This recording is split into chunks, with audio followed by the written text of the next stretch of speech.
Hello students, welcome to copy किताब। आज हम टॉपिक पढ़ेंगे forfeiture of shares issued at premium.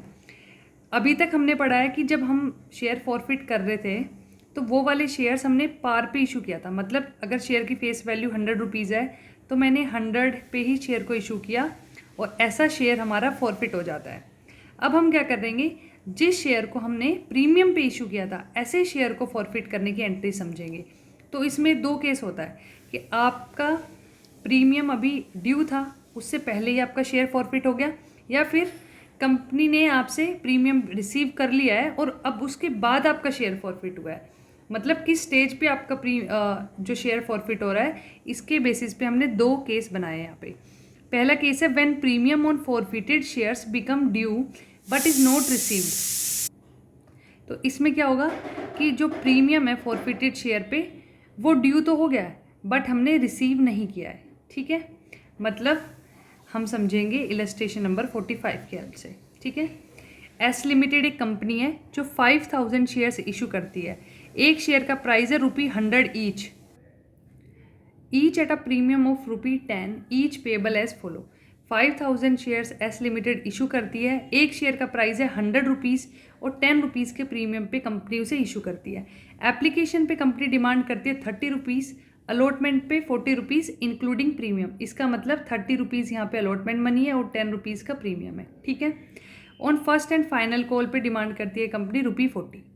All the shares were applied, सभी shares के लिए एप्लीकेशन मनी आई है और and instalment received on due dates with the exception of the allotment and first and final call on 100 shares.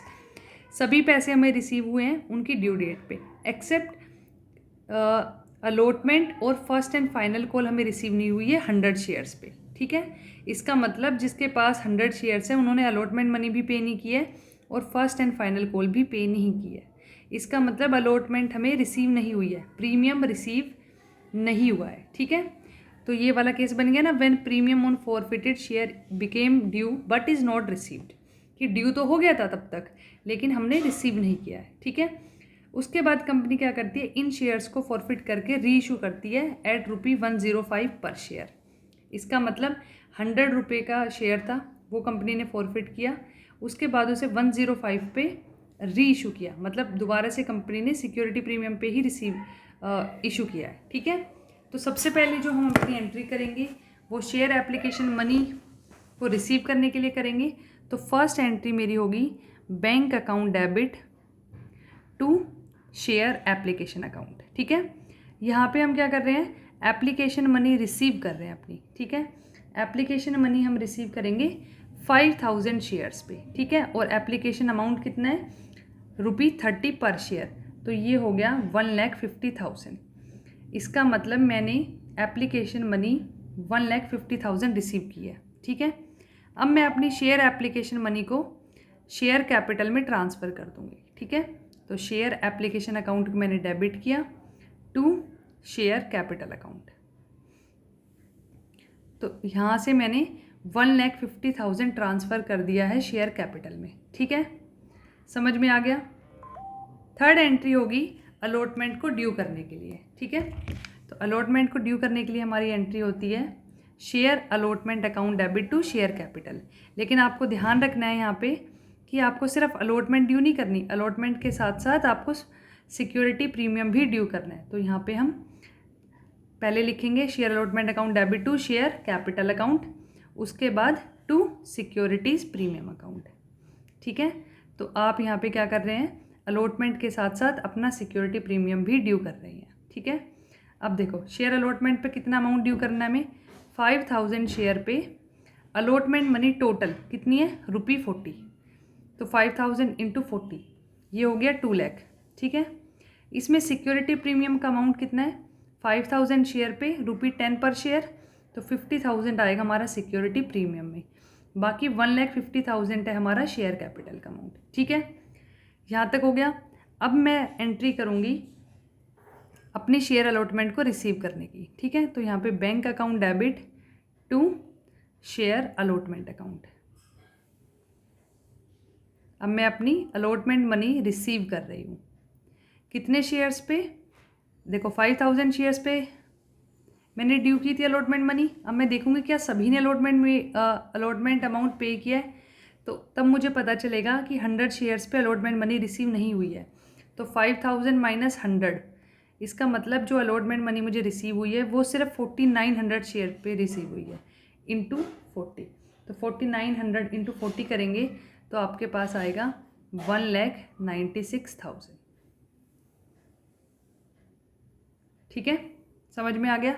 अब मैं अपनी first and final call को ड्यू करने के लिए एंट्री करूंगी। तो एंट्री होगी share first and final call account debit to share capital account. ठीक है, अब देखो फर्स्ट एंड फाइनल कॉल मुझे ड्यू करनी है 5000 शेयर पे, और रेट क्या है फाइनल कॉल का, वो है ₹40 पर शेयर।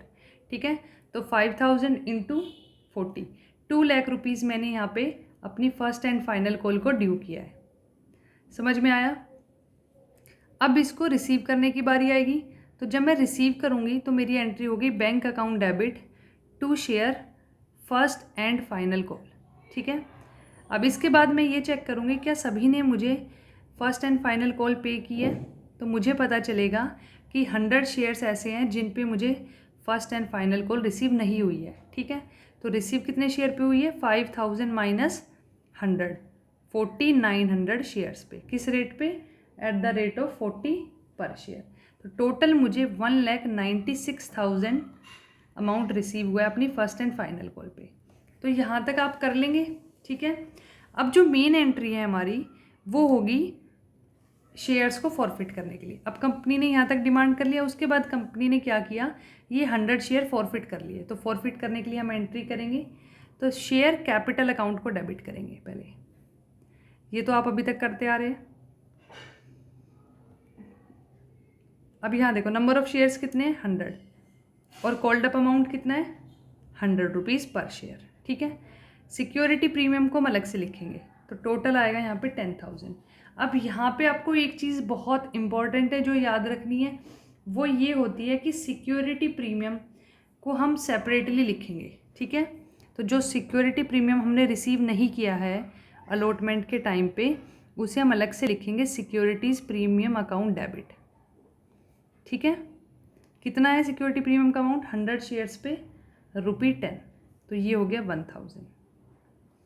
ठीक है, फिर हम लिखेंगे जो पैसा हम रिसीव कर चुके और नहीं किया है। तो जो नहीं किया है उसे मेंशन करेंगे, जैसे हमें अलॉटमेंट रिसीव नहीं हुई है, हमें first and final call receive नहीं हुई है। ठीक है, अब स्टूडेंट्स गलती क्या करते हैं, यहाँ पे जो अलॉटमेंट का अमाउंट लिखते हैं उसमें प्रीमियम को इंक्लूड करके नहीं लिखते हैं। ठीक है, तो हमें प्रीमियम को इंक्लूड करके यहाँ पे शेयर अलॉटमेंट लिखना है, क्योंकि शेयर अलॉटमेंट की कंप्लीट कॉल इंक्लूडिंग प्रीमियम थी और पूरा पैसा में रिसीव नहीं हुआ, इसलिए मैंने यहाँ पे सिक्योरिटी प्रीमियम को भी डेबिट किया है। ठीक है, तो यहाँ पे 100 शेयर्स थे और अलॉटमेंट अमाउंट थी ₹40। ठीक है, तो 4000 आएगा हमारा शेयर अलॉटमेंट में। फिर 100 शेयर्स पे first and final call receive नहीं हुई हमें 4000 की।